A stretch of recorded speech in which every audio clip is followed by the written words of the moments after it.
He, Bhagavan will grant us with more and more opportunities to meet in this way and of course share these spiritual insights together.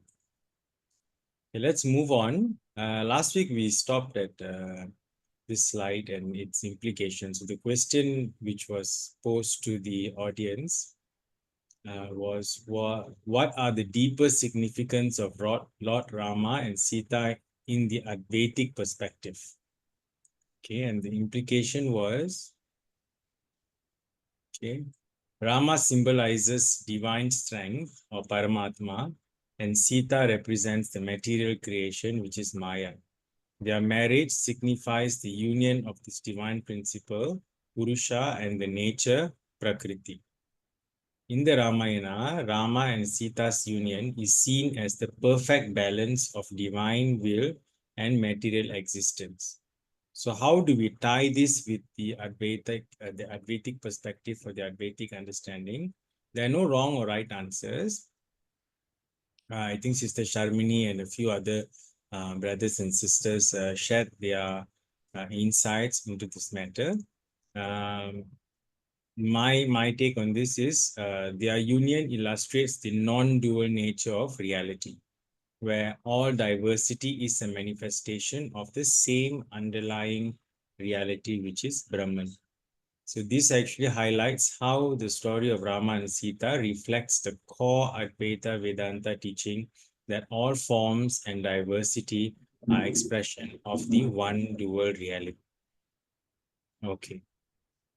So now moving forward, perhaps we can open this question to the other members or audiences in this call today.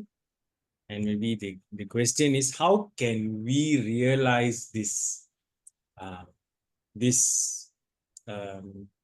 can we move towards this realization? That would be a better question. Okay, the realization of all forms and diversity are expressions of one non-dual reality.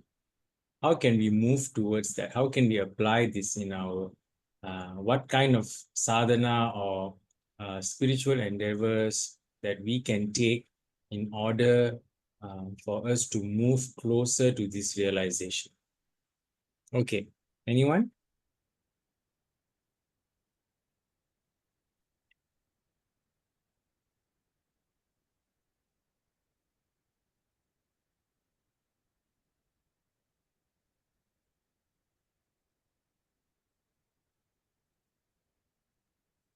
Madam, brother, I can try. Yeah, go ahead, sister. No, I mean, I don't know how accurate this is, but I think in each of us, there is one dimension, there is a spiritual dimension and there's a materialistic dimension to each one of us. So the Sita aspect, which is the Prakriti, uh, it's basically referring to the material and sensual pursuits actually that we have in this Maya, like you said, right? And Rama is the Paramatma. So that means we also have that spiritual dimension where we want to be just the observer. If you recall, Mm. there was this in one, I think it was the Mundaka Upanishad, which has the two birds, sitting on a tree. Mm. One is Yeah, eating the fruits, and the other one is just a witness. yeah, If you recall that, so yes. Mm. we want to move. So basically, that one bird which is a witness is a Paramatma, and the bird that's eating the fruit is the Jivatma, right? Mm. So basically, we want to move towards being just a witness and not to get too involved or entangled in all these material and sensual pursuits. We want to take a step back and pause and just be an observer through whatever is happening around us instead of, getting too involved or entangled in all these material desires and pursuits and all those things. I mean, this is one take of mine. I'm not sure how accurate it is. Yeah, it's quite accurate. There's no actually accurate or inaccurate when it comes to spiritual matters. It's based on perspective and our justification. So thank you, sister, for sharing that. That makes a lot of sense. Thank you so much. Okay. Sai Ram. Saira. Rama is Paramatma and Sita is Jivatma. It is Paramatma means God, Satchidananda. And we are like Sita. We are still struggling to merge with the God, Swami. So we are struggling in this world with all desires and that accept, how do you say, this desire and uh, expectations and all. So that's what I think. So then somehow she merges with God. So we also have to struggle in our life to attain that stage, to attain Satchidananda. That's what I understand.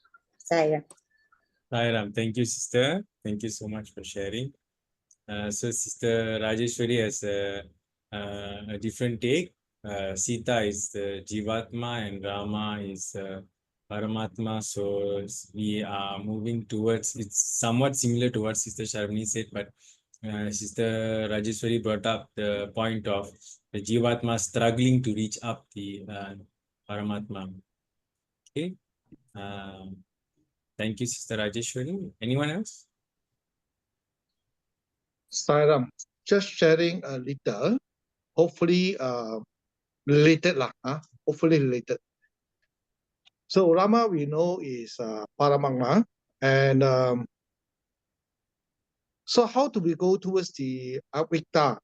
The first thing is seeing divinity in all. Then whatever happen, we can accept, whether good or bad. So this is in the relative sense, you can practice that level.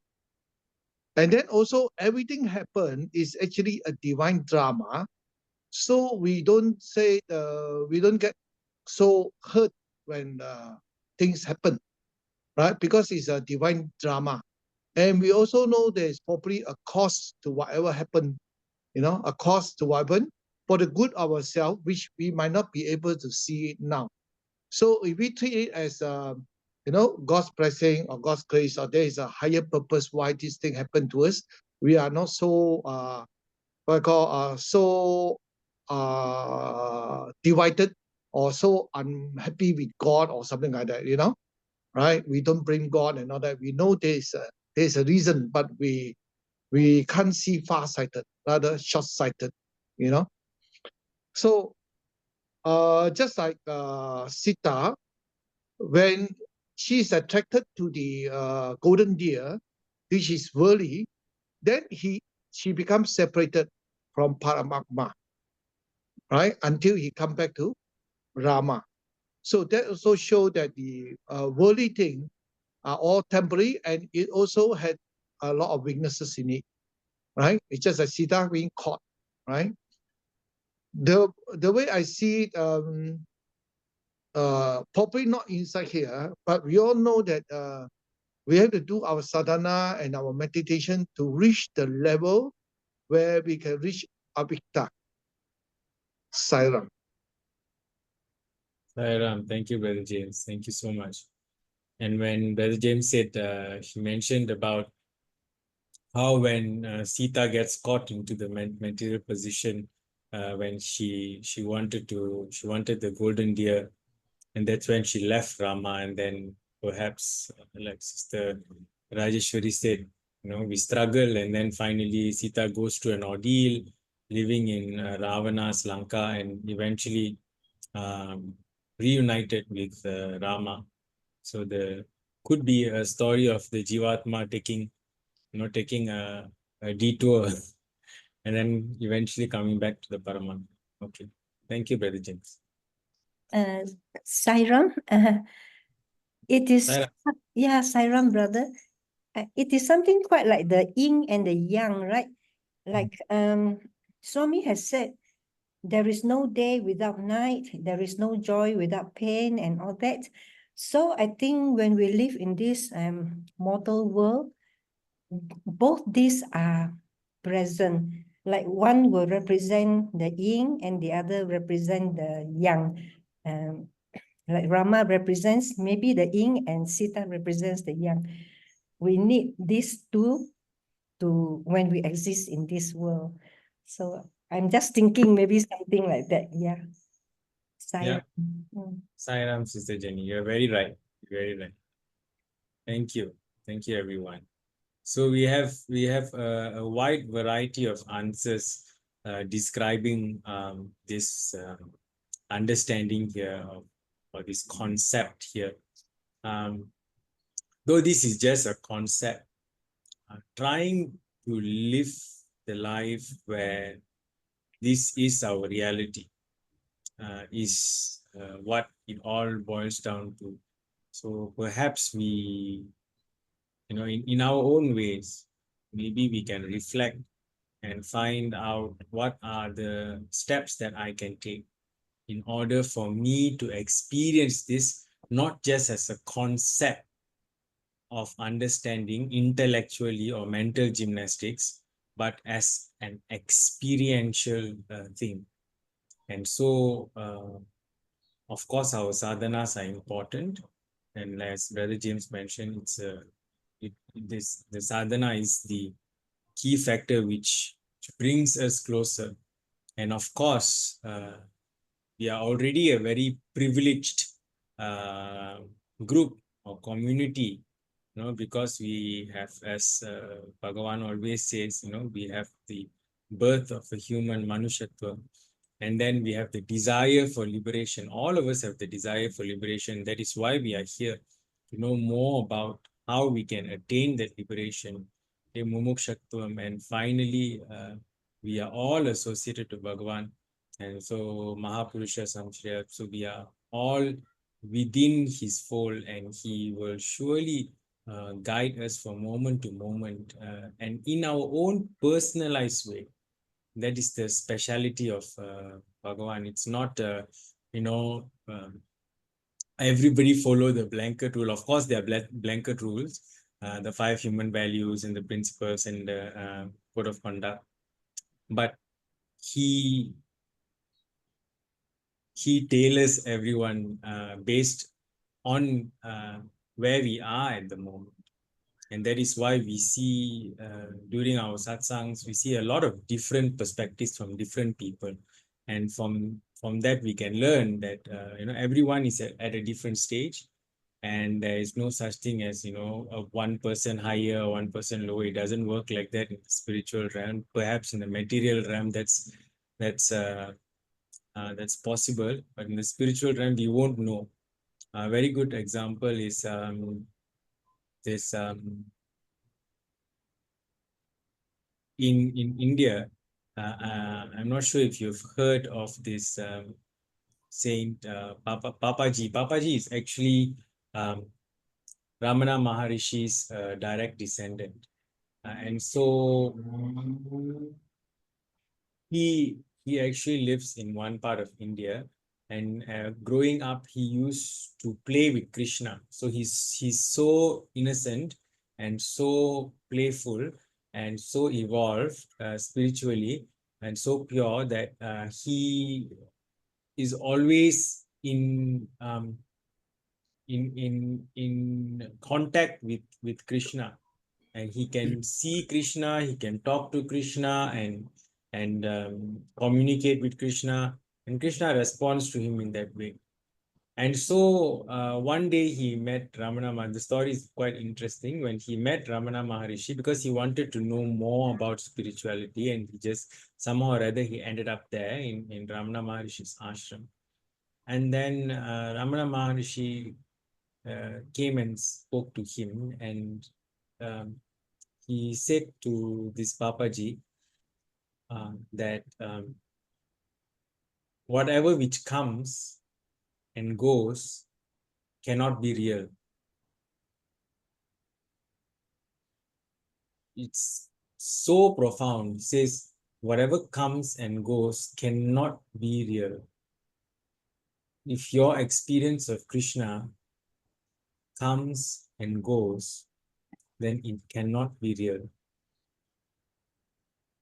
And then ask, who is that which witnesses this coming and going of Krishna?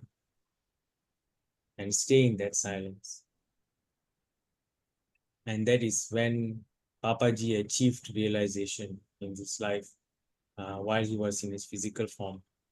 And so the story I wanted to say actually was something else. So the thing why I brought Papaji into this story here is because he says outside his ashram there is one guy who sells tea. He sells tea, chaya. So all the, these Westerners this is from the Westerners account, few Westerners has talked about this, many people have talked about this. So they will always go to this chaya stall, tea stall, and then this guy who sells the chaya, he'll mix chaya for everyone. And so every time they will go out and they will drink chaya and come back, and Papaji will also go and talk to this person quite closely. And then there was once one of the devotees asked him, I'm not sure how I can't remember, I can't recall the conversation, but somehow Papaji told them that don't underestimate the chaya, the person who sells the chaya or the chaya wala, because he's very spiritually advanced. He's so advanced that you can't even see what is he doing right now while he's selling the chaya. So it means to say that there are people who may appear as if they are very humble and they don't know anything. They might not be able to tell us this. Cement போட்டு அப்ப இருக்க வேணா கண்டிப்பா அவங்க இருப்பாங்களா யாரும் sign board இருக்கு அது மாதிரி தானே Yeah. Okay. Um, the moral of the story here is that we cannot make judgments, and we shouldn't judge anyone in the spiritual arena. Should just allow everyone to take their natural course, and eventually everybody will go back to the source, because we all came back from the same source, and we're all going to go back to that same source. There's nowhere else to go, right? Where else can we go if we've come from that source? We have to go back. The game has to end one day. And just as the game began, although we say that there's no, it's an endless and beginningless, but if we came from somewhere, then we have to go back to that source. And so trusting the process, and from moment to moment really being in tune with your presence, and tuning into Bhagavan's guide at every single moment. This brings this,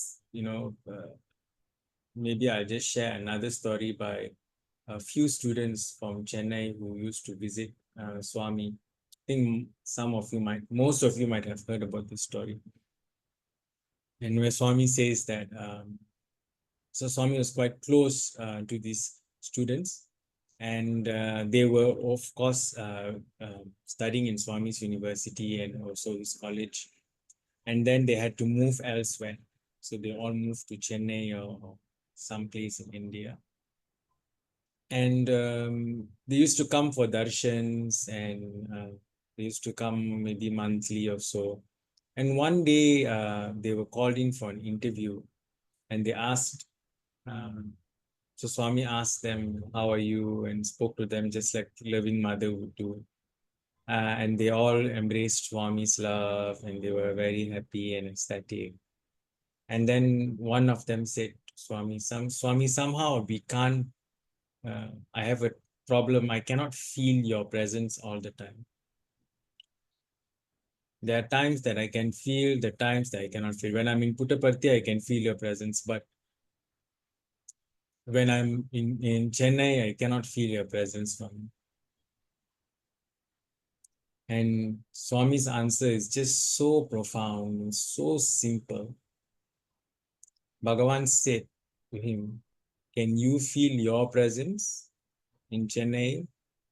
He said, yes, Swami, your presence is my presence.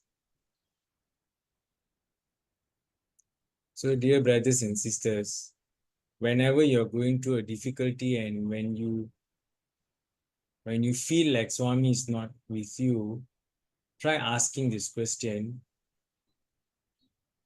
am I here or can I feel my presence? Of course, you can feel your presence. And if your presence is there, is here, and in this moment, Bhagavan's presence cannot be anywhere else besides this moment, because this moment is the only moment which exists. Not only he is present, every single Ishita Devata or every saint or any guru or anyone that you pray to, their presence cannot be anywhere apart from the present moment. If they are in tune with you, it has to be in every single moment. And that connection is, what many people have different definitions of CIA, constant integrated awareness, but this is my own realization or my own definition of constant integrated awareness. Moment to moment, being aware that the union between you and God is present, and that presence is so powerful and so uplifting. It doesn't mean that you don't have negative thoughts or you don't succumb to your desires. It does not mean that, but it just means that you are assured that every moment is worth living, and it's just blissful, just living the moment, living in the moment, moment by moment. Okay, let's move on. Sita's love towards Rama was very, very powerful and very sincere. And she Yeah. was really, it was an unconditional love. Yeah. So she sacrificed a lot. She was able to sacrifice and undergo all the trouble because of the love that she had towards Ram. So love is very powerful. Because of that, she was able to overcome all the problems in her life. So that is the main thing, love. That's why Swami said, love also, which is very powerful. And she had the values also. It's a Sai Sairam. Thank you, sister. Thank you. To Sorry, love. brother. Yeah. Yes, go ahead. Just another point to illustrate. Just like you brought up the point where Babaji can always talk to Krishna. To all of us, or many of us, will be, wow, that's very good, right? You can talk to Krishna, you can talk to Baba, It's already very spiritual, very high level.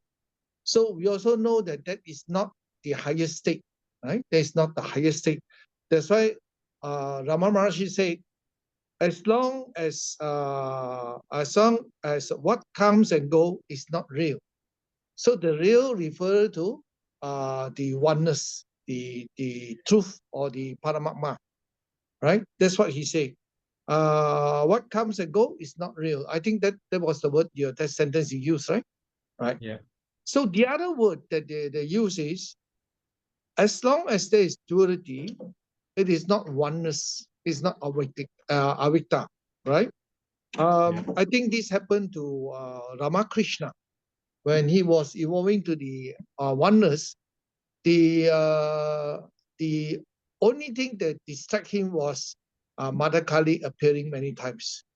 So he's evolving, and you have Mother Kali, which is God, So it distracts him, But finally, of course, he reached the oneness, not the self-realization, because he realized there are two, right? God on one side and he's on the other side. So it's similar to what this Rama Maharshi said. As long as what comes and goes, that means it's not constant, then it is not real. The real is always constant, and there's no two. Sairam. Sairam. A simpler way of maybe what Brother James said was your own presence, right? You are present in every single moment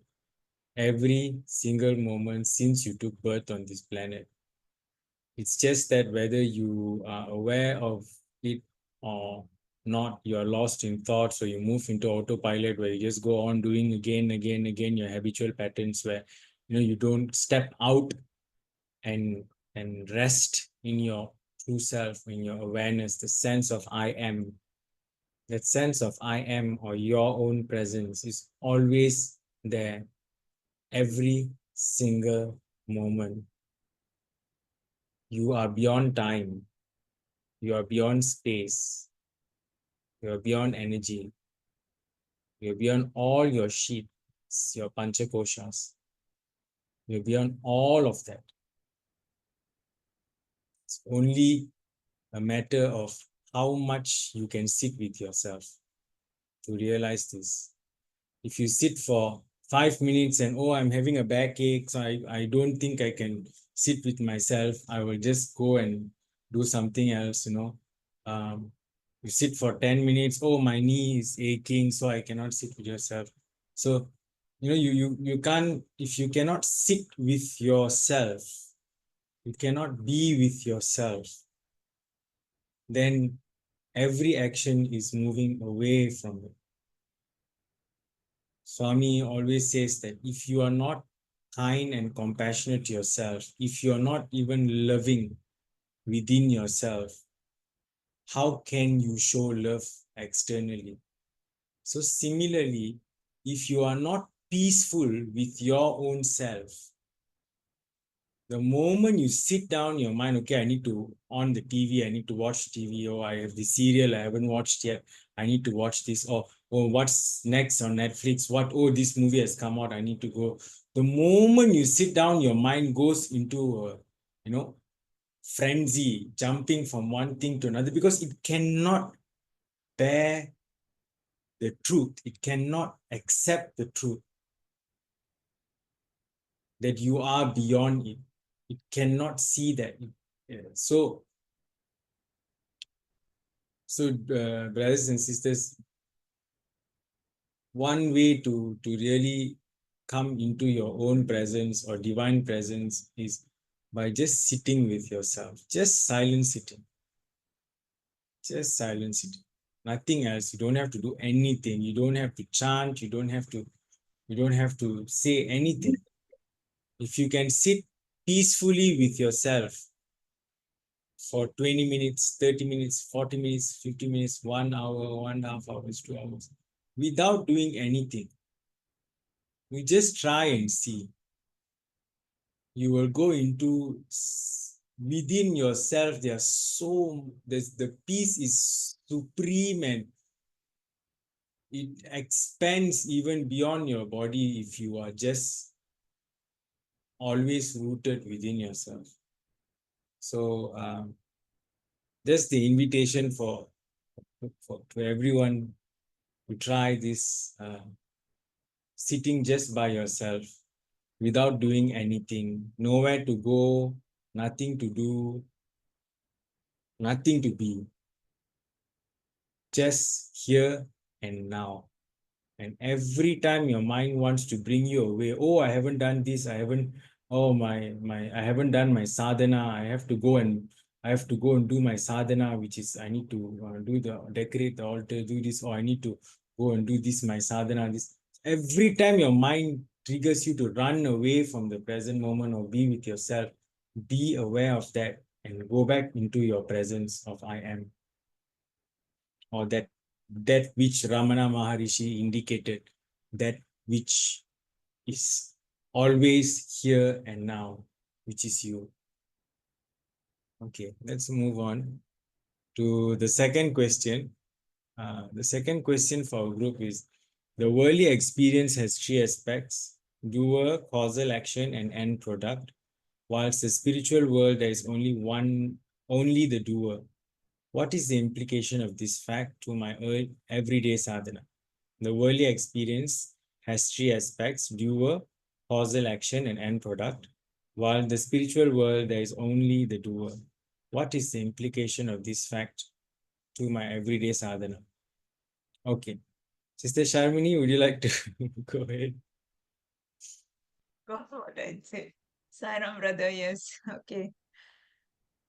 I said that I see myself as a witness going through all the experiences and observe everything in a detached manner. Yeah, that's the doer aspect, right?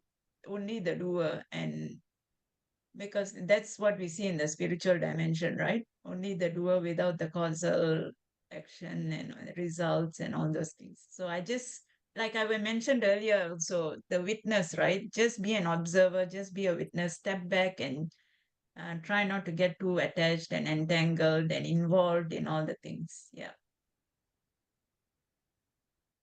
Yeah, thank you, Sister Shamini. Sister Shanta, are you here?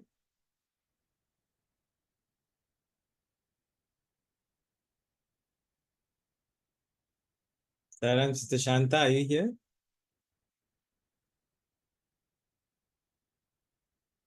Okay, I don't.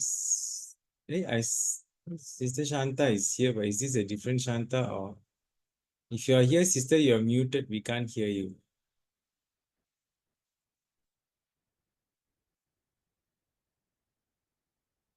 Okay, never mind. So Sister Shanta says, when I do the sadhana, I must detach from the results of it.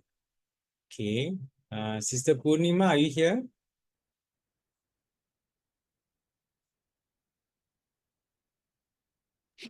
Yes, I'm here, brother.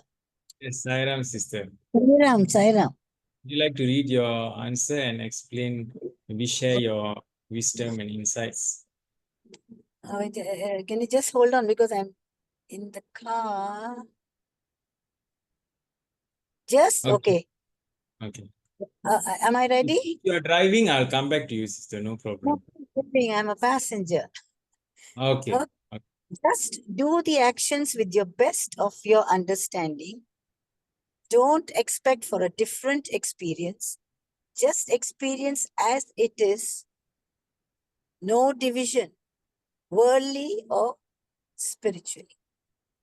Is it okay? Yeah, what do you mean, sister, by? What I mean, okay. That Yeah, means you yeah. just perform your actions at the present moment, not being affected by how it's going to turn out or how it was earlier that I have to do it in such a way which I made a mistake earlier. No. So, and then go through that experience. And that experience could be a joyful experience or a painful experience.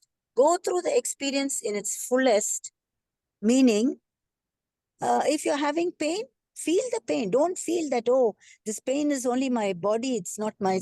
You feel the pain because the consciousness is projecting through you, through your body.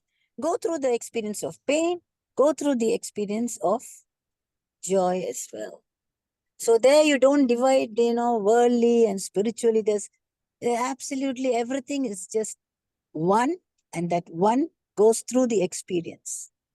Thank you, brother. Thank you, Sister Purnima. Thank you so much. Well said. Okay. Sister Deepa, are you here, sister?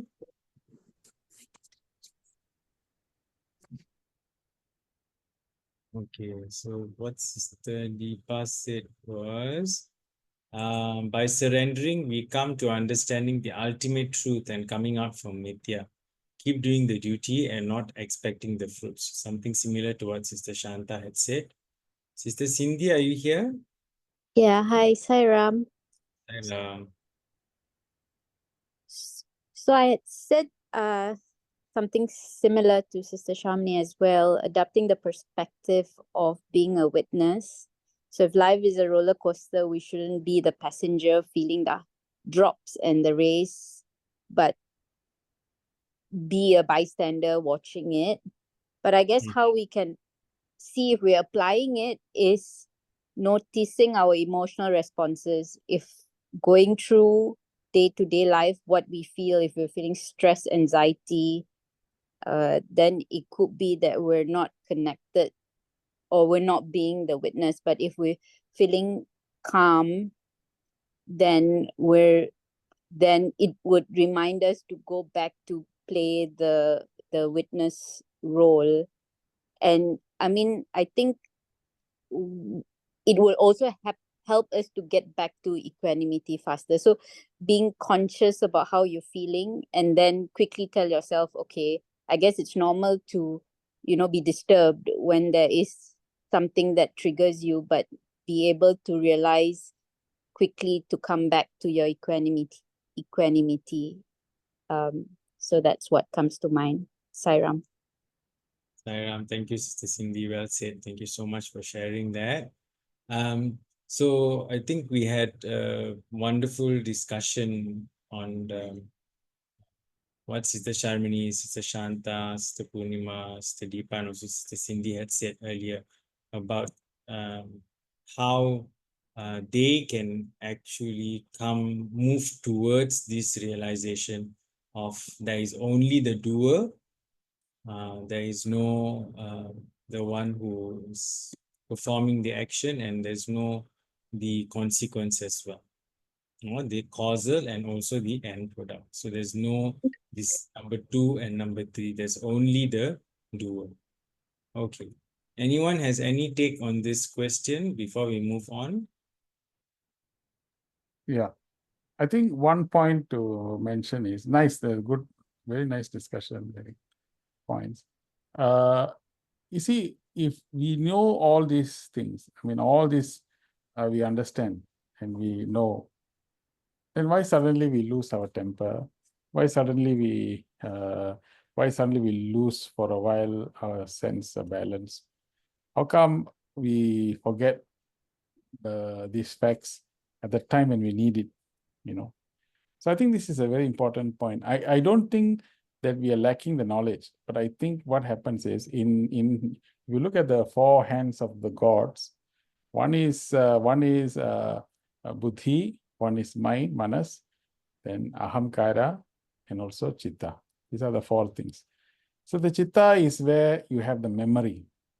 So sometimes in life we forget. Forgetfulness of our own nature is the real problem in the whole solution. Forgetfulness. We cannot seem to remember continuously. Now we must ask, what is it that disconnects our memory? Then suddenly, for certain circumstances and situations, the ego comes out, and the ego is a disconnector. So when the ego is like a huge big thing that blocks the memory, the memory forgets for a while that we are divine, and therefore conjures up all the false imagination, and therefore we react to the world. Then when we settle back again, we recall back our memory, the ego goes down, and we are back again understanding this. So this disconnectivity with our memory is the single most reason. So that's why we got to continuously practice this, becoming vigilant, like what you said, the presence. Keep on remembering the presence, because the disconnectivity is what that disrupts everything. So just now when somebody said about the 2 birds. So when we are talking about you see, these are very powerful imagery. In the Upanishad, they describe that. So whenever we are dealing with something, go back to the regulating point. What's the regulating point? The image of the 2 birds. One is a higher bird, one is higher branch, one is standing lower branch. So whenever we have that imagery of that higher and lower, the bird, it gives us a kind of a balance in the way which we are thinking. So in every circumstance and situation, go back in every time whenever we are taken away from our equipoise, from steadiness, peace, and happiness, whenever that system moves out for a while, very quickly restore it back again by this imagery. That imagery gives us a balance, a balancing view. Then from there, we move to a witness mode. From a witness mode, when we are calm, don't forget, the whole idea is not just keep on witnessing. We need to take action. But now our equipment is willing to take action because we are receiving an information from where? From the higher wisdom, the higher bird. So that wisdom will keep on giving us input. So then we'll be able to act rationally, objectively, dispassionately, and detachedly. This is what this whole exercise is all about. So we got to keep on remembering. So now the exercise will be how many times we slipped away, how many times we are becoming agitated. So the moment we agitated, it's not because of, don't blame the intensity of the external circumstances, but blame it on the fact that we are forgotten the 2 birds. That's all. So we just shift our focus, then you'll find that the balance will become more like a yoga exercise. This whole thing is like a yoga exercise. So by practicing this yoga, you find that our mind becomes continuously steady. Once it is continuously steady, it can be utilized for the purposes of higher meditation, higher vocation, and higher stuff. That is why this information is given to us. Not just to manage the information is given to us to immune ourselves with all these externals so that we remain calm like that, so that we can use it for the purposes of higher vocation and higher aspects. That I think is what it is. So this very nice discussion on the bird, I thought that will be a good way to anchor into our imagery. Thank you, Suresh. I may be wrong. I'm not very sure about this as well, but I also believe that the expectations that a spiritual aspirant must be like this, must be this way, must be that way, cannot get angry, cannot. So that actually gives a lot of unnecessary pressure and unnecessary No. tension, and also will pull us back in our progress as well. So really being aware of that, comparing others. Oh, why this person, this saint? You don't know. I mean, the ones that we see on YouTube of all these saints and the saintly people, these gurus, they don't show us the videos where they get angry and throw things or shout at people. They don't show us those videos, because it's just not nice for us to watch. Just like how Swami scolded people before, students before, and apprehended them when they did something wrong. We don't see those videos on YouTube, or we don't see those videos. People naturally don't talk about it. It's not only them, anywhere. So it is human nature to express this emotion if it is necessary. If you need to be angry at that very moment, you have to be angry. Yeah, very true. This is why what we call, there is a justifiable anger, as how Jatayu was angry, and he tried to stop that thing, and his wings got cut. Right. And they say that Bhishma, when he saw the sari of Draupadi was derobed, he kept quiet. There was no justifiable anger. So anger is not something that even if we go through in class, in school, the whole idea is it is just we were supposed to project it but not feel it, because each time when we have experienced the anger, there is a repercussion. All this, all the Puranic stories that where the sages did display the anger, and you saw that they have to go up to the mountains to meditate to bring back the tapas that they have lost. So repercussions are there when there's anger. Okay, this is intellectual understanding of the fact that there is a repercussion. If your every human nature is just to keep on expressing, then it's not human nature. It is an animal nature to keep on doing that. Human nature is to regulate. Human nature is to regulate. Once when we come to divine nature, the intensity of these things, propensity to show these things, all should slowly diminish. So the whole idea is then we don't have anything to express, because our senses now are regulated. And we don't get simply there's no necessity for us to absorb any wrong information and get agitated and absolutely get worked up. Our entire purpose is to have continuous peace and happiness. Anything that takes away from our regular happiness and joy or peace and bliss, we have to evaluate. What took me away? Why am I expecting this? Why did that person irritate me? So there is a self-analysis taking place. This self-analysis taking place is the higher bird, actually. So therefore, that higher bird helps us to hook on and not fall for the various emotions. So you will have a state of equilibrium, a state of equanimity, a state of regulation. Then we don't have to collect the dirt and the dust and the rubbish that people are throwing at us, and then we keep it inside our heart and express it whenever we want to express. And then that's not necessary. Then we don't need actually a spiritual process. The whole idea is refinement. That's why the Swami said culture is the end of culture is perfection. Culture is refinement of the mind thinking, refinement of process of thinking.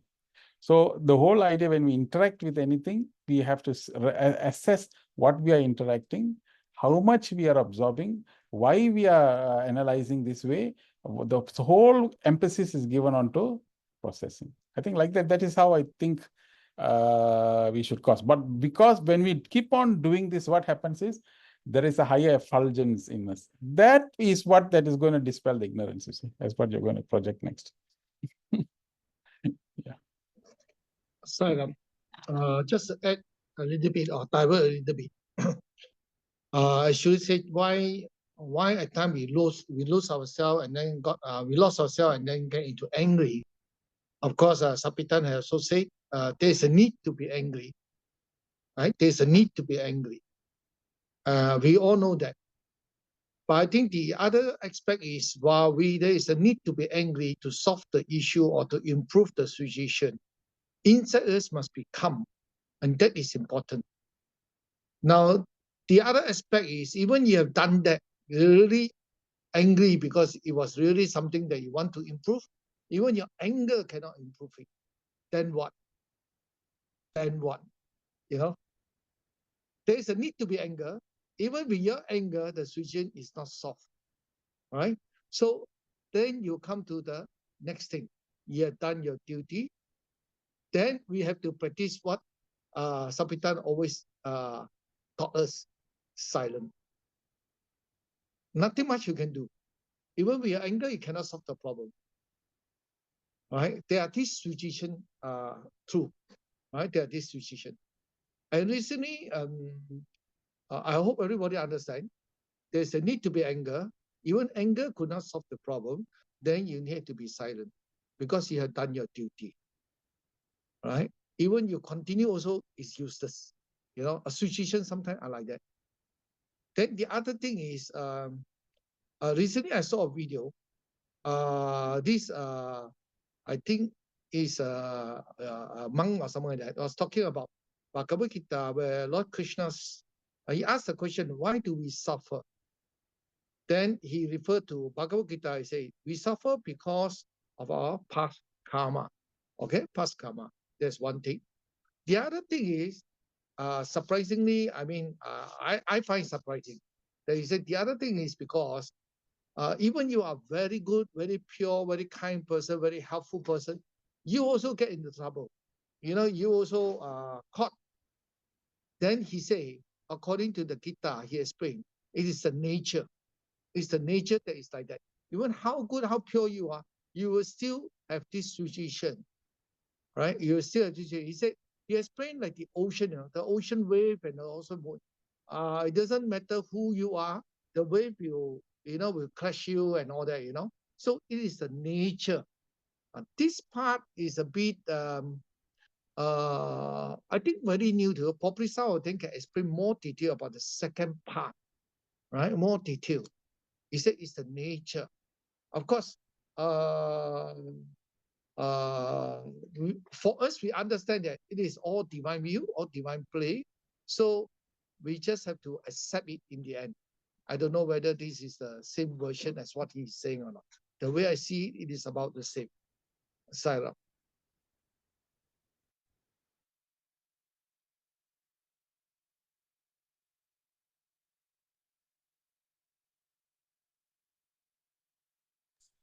Sorry, thank you, Brother James.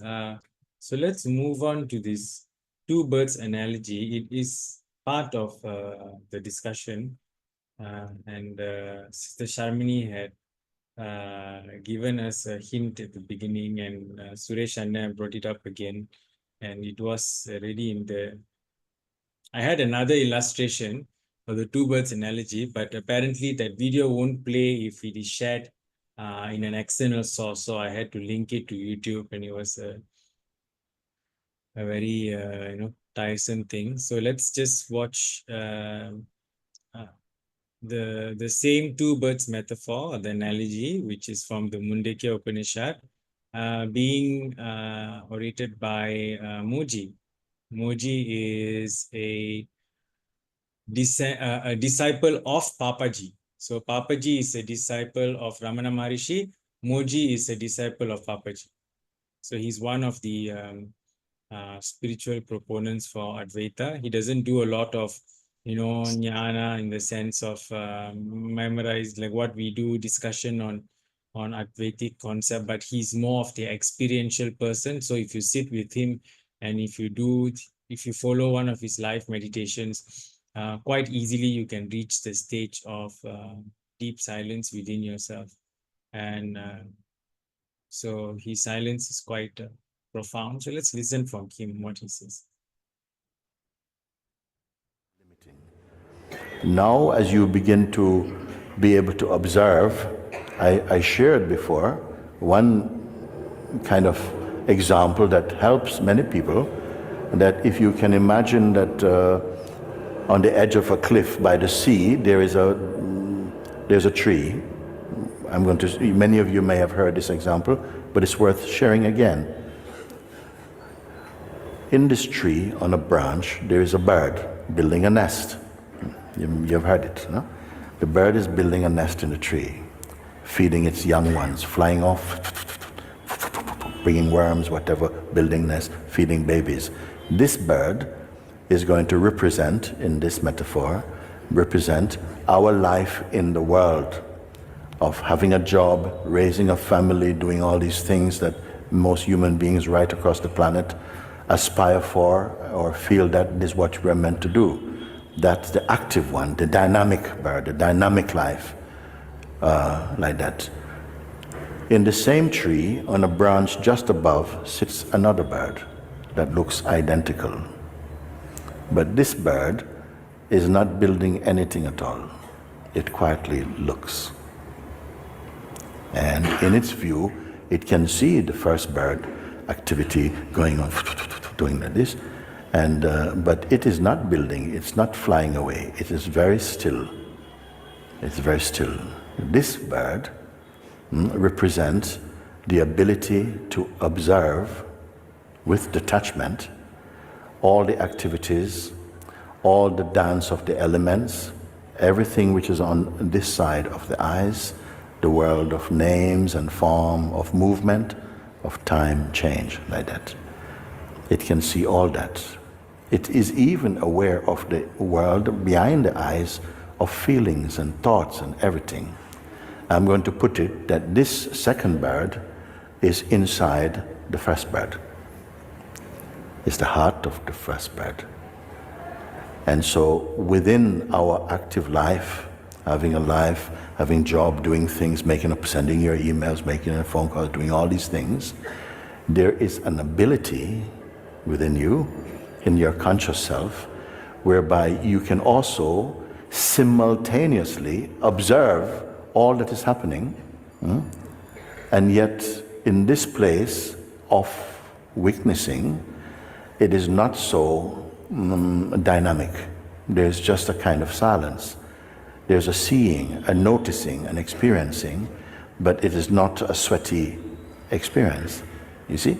Can you detect these two positions in your dynamic life? Yes. No? Okay. This second bird position, no? If we have moved and can somehow recognize the place within ourselves where we have the capacity to observe the active dynamic life outwardly and inwardly going on, but from a place of stillness, that place of stillness is relatively very still, but observing of the dynamic world is occurring to it. Okay?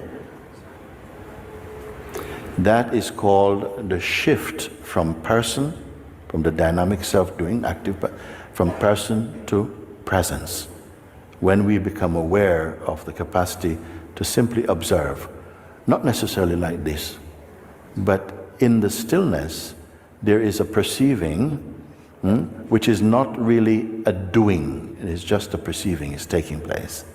When we become aware of that dimension of perceiving, you will notice also that your beingness feels very happy and silent and joyful also, because you are not immediately arrested or pulled into the traffic of the things you observe in life. That is second bird position, let's say now. No? Most beings, when they've come to practice this or to become more aware and they are enjoying it, and they want to be more in the state of observing than doing, they are already feeling blessed, grateful for this change in the way of experiencing their existence. No? And it is a taste of what you may call Satchidananda, meaning that You intuitively know that you exist beyond merely the body. Sat, Chid, that you are conscious also of your existence, you are conscious. And the Anand meaning you are joyful, happy, blissful. So all the beings, they love this nectar of Satchidananda feeling, no? Okay, Sairam everyone. And does anybody have any takes or any, what do you understand about this, what Mojiji has said? Sairam, I think Sairam. what he say is two things. One is just now what we have said. You need to be angry, but inside you are not angry. Right? And of course, even that can't solve the problem. You have to go back to silent. Right? The silent actually also go back to just a weakness. Let things just happen. You have done your part. Okay. What he's actually mentioning is actually exactly all meditators do, because as you do your meditation, which is contemplation before reaching meditation, is where you observe all the worldly thoughts, and yet you are very calm. Whether you have angry thoughts or bad thoughts during your meditation period or contemplation period, you don't get angry, you are not affected. So that is your second word inside the first word. Right? So these are the situation where he's talking about, Sairam. Thank you. Sairam, Brother James. Sairam, thank you so much. Sai Ram, I Sairam, think when you take life too seriously, then only you get angry. When you take it light, just like that, take it easy. Don't take too seriously your life. Take it easy. Just relax and enjoy life. Then everything is easy for us. It's easy to understand. If you're too active and going here, there, and you have no time to rest and understand what is going on in this world. So you have to take life easy. Take it easy. Then it's very easy to understand life, and you will understand about yourself more. When you understand about yourself, it's easy to understand the world. Without understanding yourself, it's difficult to understand the world.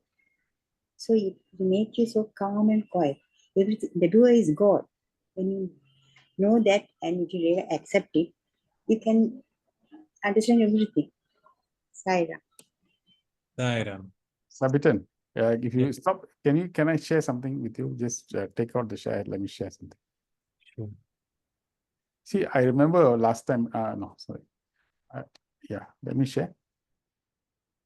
Billy. Yeah, Brother Billy, yeah, I think you can share it. Yeah, I already unshared. No, cannot.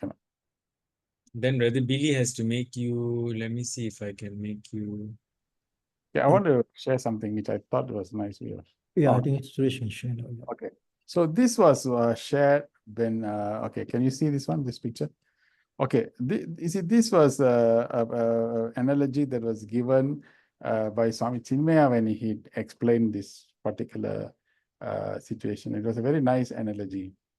See, the Ganga water is flowing with such torrential speed, And if you were to go into the Ganga river, you will be swept away. Because you will not be able to withstand, even though you may want to, your intention is to take a bath, but the torrential flow of the Ganga river will make you float and will make you sweep away. So along the banks of this river, there are this kind of chain in which the devotee hangs on to the chain to withstand the pressures of the river. So he still takes his bath, but there is a hook onto the chain in which makes him steady. He participates in the river. He fulfills his obligation of a bath, but he's not swept away. Swami Chinmaya explained that very well. And I thought that analogy was very powerful in demonstrating the concept that you're showing by the two birds, as well as the concept of the Shiva, Rama and Sita just now when you showed. So in life, we have to go into the world. There's no question about it. We have to be obligated, we have to participate, we have to do and fulfill all the roles that we have been given, because that's our duty. But the call is to hold on to something, hold on like this chain, hold on to it. This chain is the higher wisdom that we need to hold on to. Once you hold on to the higher chain and dip your body into the world, then you find that you can always hold on to the chain and pull yourself back. So this is where James was saying meditation and all the sadhana that you hold will keep on making us hold on to the chain. And even at times when you temporarily forget, we know, hey, we forgot, we can come back to holding on to the chain. So spirituality is not something that, is an activity where we finish our work, we finish obligation, we finish career, we finish studies, we finish married life. And then we also have one more compartment, which is the prayer room, So we got all the room, living room, dining room, everything, but we also got a prayer room. So it's not just an additional room. Actually, that is the central focal point in which we are holding on to a chain, dipping ourselves into the various activities like that, but keeping our sensibility, sanity, and sanctity for the purposes of enjoying this world that we are living in. So this is a prescription. This is not a philosophy. This is how we should live our life. Once we know how to live this spiritual life like that, you will find that everything can pass by, but everything will not be terribly so immersed in it. But there's always a holding on to the hook. I thought this imagery is a very powerful imagery to reinforce the ideals that we have just spoken about. So I just thought of sharing this. Okay, Savitan, you can pull back yours. Okay.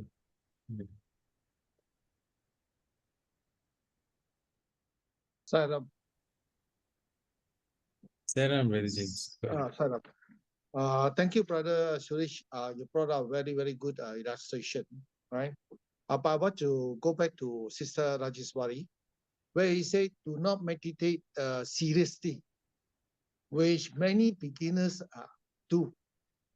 Many beginners without proper guidance will even go to the wrong path, right? Because the whole process of meditation, when you finally realize what is meditation, is all about letting go, be a witness, awareness, and then just let it flow. So her word is very true. Many beginners will go very serious in meditation. I have one friend even almost mental breakdown and went to hospital also. Because why? Probably he got the wrong concept, or maybe the guru haven't told him what actually from experience meditation is actually about witnessing, about letting go, about awareness, and no expectation. That is the essence of meditation, right? So you need the blessing and the grace of God for you to reach the highest while you do all the sadhana itself and practice all the teaching. Saira. Saram, Brother James. Yes, Dinesh. Yeah, I personally think that meditation is a practice. It's a habit that you have to form, It's not like you meditate and overnight you get moksha. Yeah? You have to form a habit if you want to meditate. I mean, you have to set a timing like 30 minutes, 40 minutes a day for meditation, and then slowly you progress eventually into meditation. But suddenly, then if you suddenly go for a meditation retreat when you don't know how to meditate, then it'll be a problem lah. It'll be a challenge lah for you to meditate. So Swami says the 9-point code of conduct, right? The first one is daily meditation and prayer. Can be as long as 20 minutes, 30 minutes. I think that would do lah. Saram. Saram, thank you, Brother Dinesh. Thank you so much. Yeah, actually, it's the first code of conduct, not prayer or meditation. It's prayer and meditation. So we need to also reflect on our spiritual sadhana. And some people say, "Oh, I actually my housework is my meditation." Driving my children to school is my meditation. Working for my family is a meditation. Of course, that is a meditative practice. But is that meditation? Can you close your eyes and sit by yourself and be peaceful within yourself? You know, sometimes we always aspire to be somewhere else. It's as if what is here, it's not enough for us.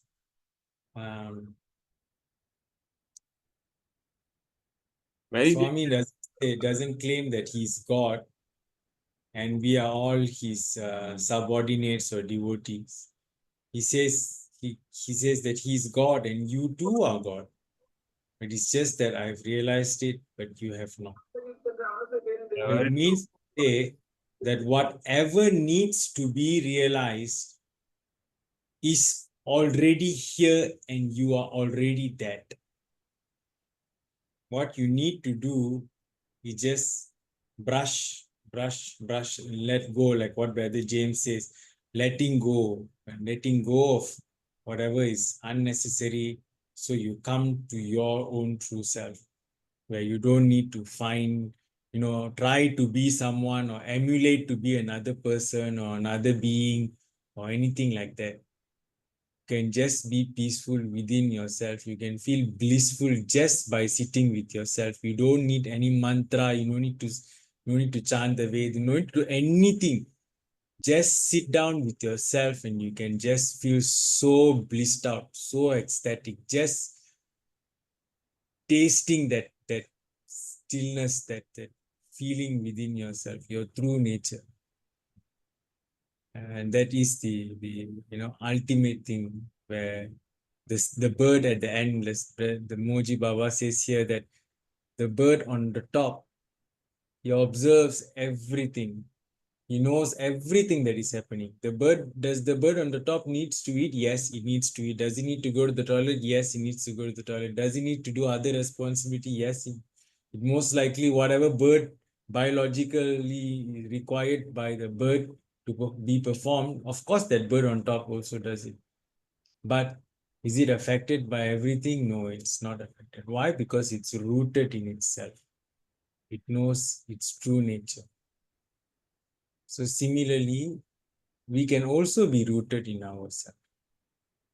And if you want to start meditating, and if you're having trouble meditating, if you're not sure if you're doing it the right way or not, you are more than welcome to approach myself or Brother James or any of our meditation trainers. There are so many meditation trainers now who have successfully completed 8 weeks course from organized by our SSIO, and they have all started to teach meditation now, and they have all started to teach for almost 1 year. So and they are experiencing remarkable changes in their life. Manifestations are taking place at a very profound level in their day-to-day experience. And if you're not experiencing that, then, and if you wish to do so, then please contact either one of us so we can get you into one of our programs. And then you can also, come to that realization, if that is what you're looking for. I mean, Sabithan, I also think that the main purpose of the Sathya organization and what is Swami's organization, all that, Swami has said many times, is for you to realize your own divinity in the end. That's the main purpose. It's not service. The number one is the preference was given to realize your own divinity and for you to become Godhead lah. That's why Swami emphasize the number one, it should be daily meditation and prayer. And only through meditation can you realize your own divinity. You know, there's only two tools lah. One is Namasmarana. Kali Yuga, the fastest is Namasmarana. Another one is meditation.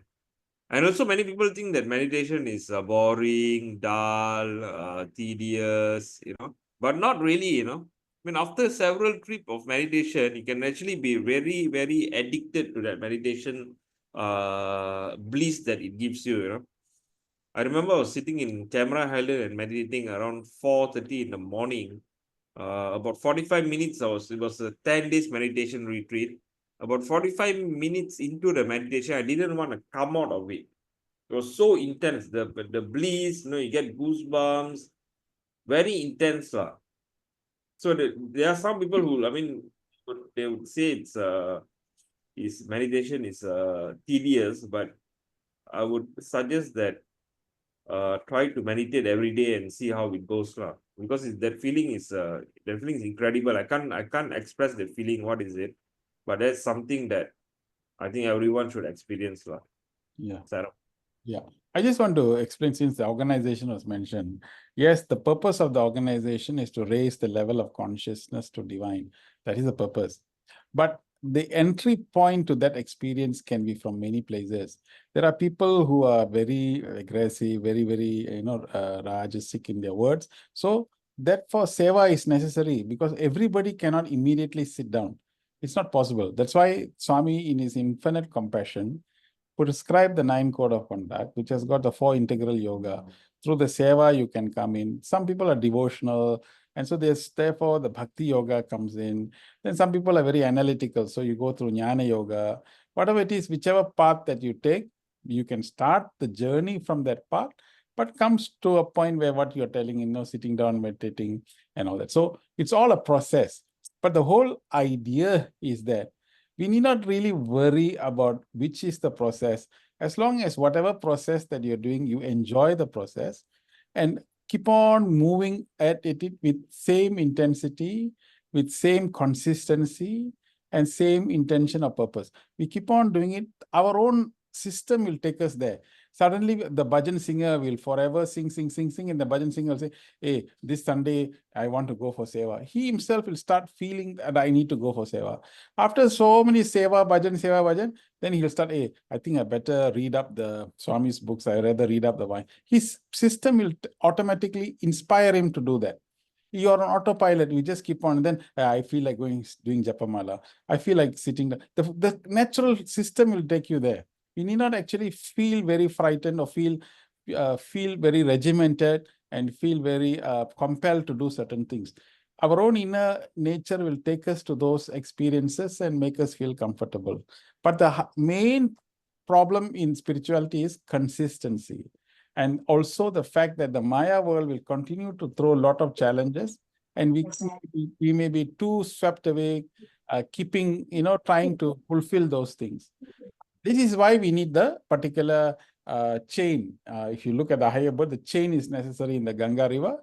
And then when you hold on to the chain, then you got no more problem. So this is what I think this entire study circles today's objective is: hold on to something firm.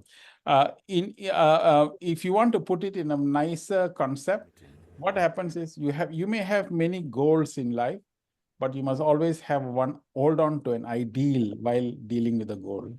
That ideal is change. I just want to share something.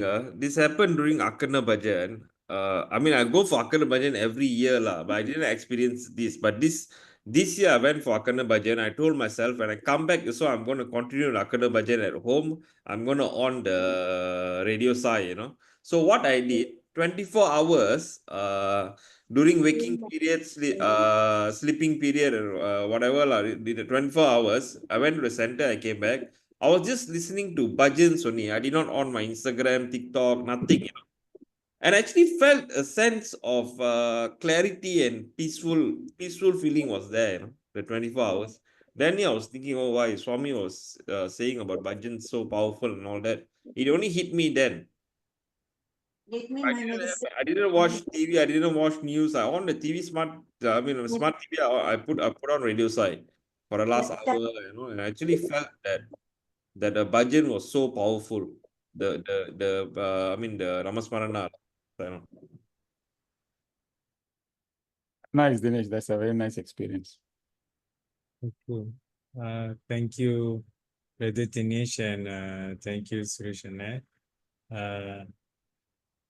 okay, I think Suresh and I said a very pertinent point just now. Our entry may be at different points, but eventually we will come to the merger, and he he gave the example of the bhajan person who started doing seva. It just sounded like my life story. I was thinking, is he like saying my whole life story? He started off as a bhajan singer and suddenly wanted to do seva, and then suddenly realized, oh, maybe just to start reading Swami's literature, and then finally, okay, let's just sit down. Actually, So, do you know why? Do you know why the bhajan singer don't go to seva? Because the bhajan singer who continuously sings is enjoying a comfort. That's why in spirituality, comfort is the greatest danger. Comfort Yeah. is the greatest enemy. The most important enemy is comfort and complacency. So we are so comfortable in doing something so nice. That's why in spirituality, we have to embrace discomfort. So that a bhajan singer therefore goes to seva because he doesn't like to do seva. So what you don't like, you go and do. That's why Swami said, don't do what you like what you do. So you go and do the seva, then not too bad, not too bad. Then you come back to the bhajan, you find the intensity of the bhajan experience will become much more. Like that is how we should embrace the different paths so that we become holistically, we can grow. Some people just focus on seva, seva, seva, seva, but they have no inkling towards study cycle. Okay, then your question, why you don't like to read? No, I don't like. Okay, since you don't like to read, embrace the discomfort. Go and read one paragraph and see what happens to you. Like that, expand the areas of discomfort so that slowly you find that you get integrated. That's integrated yoga will go with using the 9 code of conduct will help to raise the level of consciousness. Thank you, Suresh. And I think our last slide, there's a video on Krishna JK's take on why are we afraid of being nothing, like the doer. There's only the doer in this. If you notice the second question, in the spiritual realm, there's only the doer. So why are we afraid of being just the witness or nothing, right? Let's see what he says. If one wants to live at peace, which to live in peace only is to flower, is to understand the extraordinary world of peace. Peace cannot be brought about by thought. You see, please understand, Krishnaji. It is the brain itself which listens to that state. Yes, it listens. And then what happens? Just a minute, what happens? If it listens, it's quiet. It's quiet. It isn't ruminating, it's not going on, but what does he mean? It is not rattling, it's quiet. Right? Yes, it's No, quiet. wait. When it is actually not induced quietness, actually when it listens, and there is quietness, then there is insight.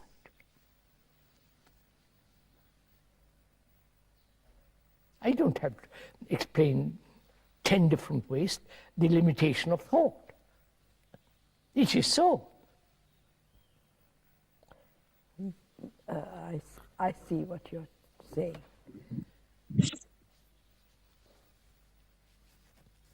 Is there anything further than? Oh yes, there is.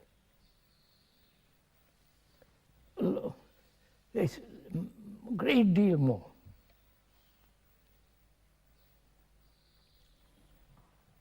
Which is listening a sound?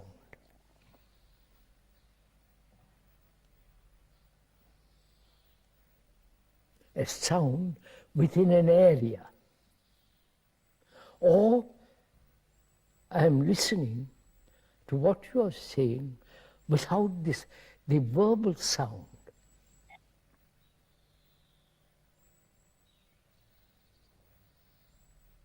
If there is a verbal sound, I'm not listening.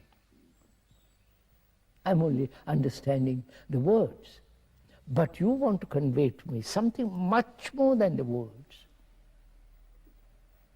So, if the words are making a sound in my hearing, I can't deeply understand the depth of what you're saying.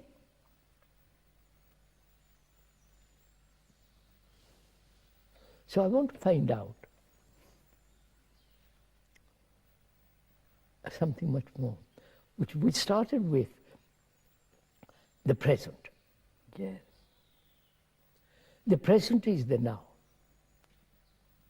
The now is the whole movement of time thought, right? Yes. It's the whole structure. Yes.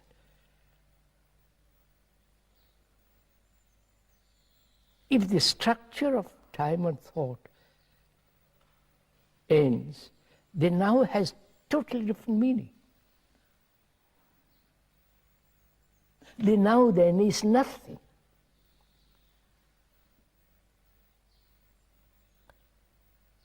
I mean, when we use the word nothing, it doesn't, zero contains all the figures, right? Yes. So nothing contains all. But we are afraid to be nothing.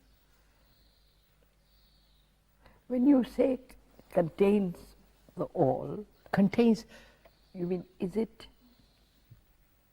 the essence of all human and racial and environmental and nature and yes. the cosmos as such? No, I would rather, you see, I'm talking of the fact of a realization that there is nothing.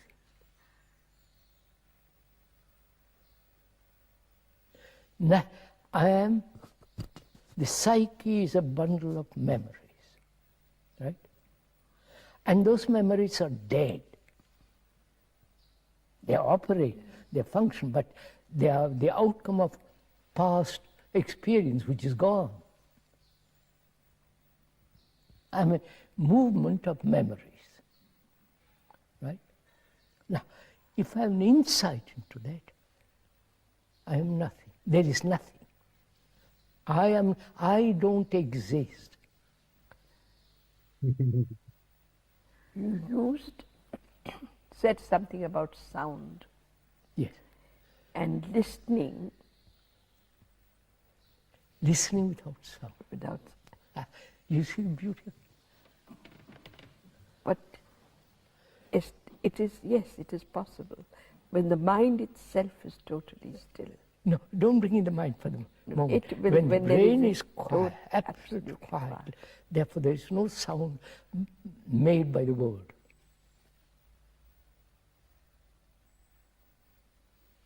There is no sound made by the word. Of course. That is real listening. The word has given me what you want to convey, right? You want to tell me, I'm going this afternoon. I listen to that. But the brain has not been active in listening. Yes. And the brain, when it active, is a noise, is sound.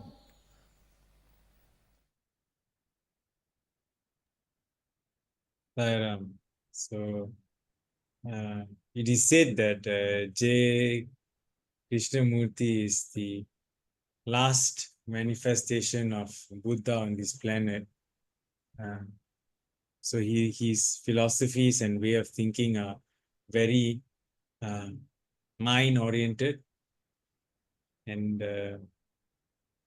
he speaks on the fear of being nothing. And if you really reflect on that, our memories that we have of what constitutes us are all dead, as he mentioned. It's all in the past. It's not in the present. So the I that you and I somewhat believe, which exists, which we believe to exist, is based from, like what he mentioned, movement of past memories. And if we can even come to that insight, we don't even have to go beyond that into active listening. You naturally come to the realization that we are after all nothing, which also Shunya or Purna, the other side of the coin can be the same thing. That's what he mentioned. Everything is. So with that, thank you so much. Hope this video can give you some insights and time for you to reflect over this being nothing and why are we afraid of being nothing. With that, thank you so much. We have come to the end of the presentation. Thank you, Sabatin. Very, very nice. This last question that was asked is a very, very powerful realizing question, because every time when you're quiet, your mind will start to go, let's say, to office. That means it gives you an identity, your office manager, your office staff, what's it. See, it needs to do something. Or you go to your children, or you go to your relationship, you go to your house. It always has to think about something. Okay, I don't want my house, don't want children, don't want. You keep on saying no, no, no, no, negate, negate, negate. And finally you come to a state where you don't want it to go anywhere and not having an identity. And why then are we afraid not to have an identity? That's what this question is asking. Identity. This is a very powerful question, because if we can contemplate on this kind of question very deeply, we will get to the core of our inner being. That is the core which has absolutely no relationship, no commitment, no obligation. It's a state of a free zone in which you can enjoy the bliss of it. This is the chain that you are talking about. Holding on to the chain is this chain. Then from this chain, you can hold on to, go to the river, you can get yourself wet, you can know this, but this blissful chain is what that holds us. This dynamic experience is what this spiritual life is all about. That's what this 4 years meditation, seva, bhajan, all this is to come to this way of living, the spiritual way of living. If we can attain this state, which is a very powerful state, wow, a lot of us will be having amazing experiences, wonderful things to do, and incredible exploration of our own inner higher dimensions of life. Very powerful, very, very powerful. This particular slide, the last slide is, that's why you see, look at the prayer. Oh Lord, Billy started the prayer, right? Billy started the prayer. You see, look, we have concluded that finally what Billy said, the final prayer, oh Lord, take my everything. And take my everything and let me be an instrument. What is everything means? Nothing. Finally, when you take everything, what am I? I'm nothing. Nothing. Are you able to be nothing to become an instrument? You see, so we are tied up the first prayer that Billy said to your final statement that you mentioned, and conclude this particular powerful session that we have today. Sairam, thank you. Till we meet again. Sairam, Sairam. Sairam. Sairam. Hi, Ram. Thank you. Good Sairam. night. Thank you, Sairam. Om Shanti. Madam, thank you. Om Shanti Shanti Shanti. Sairam. See you. Sairam. Sai Ram.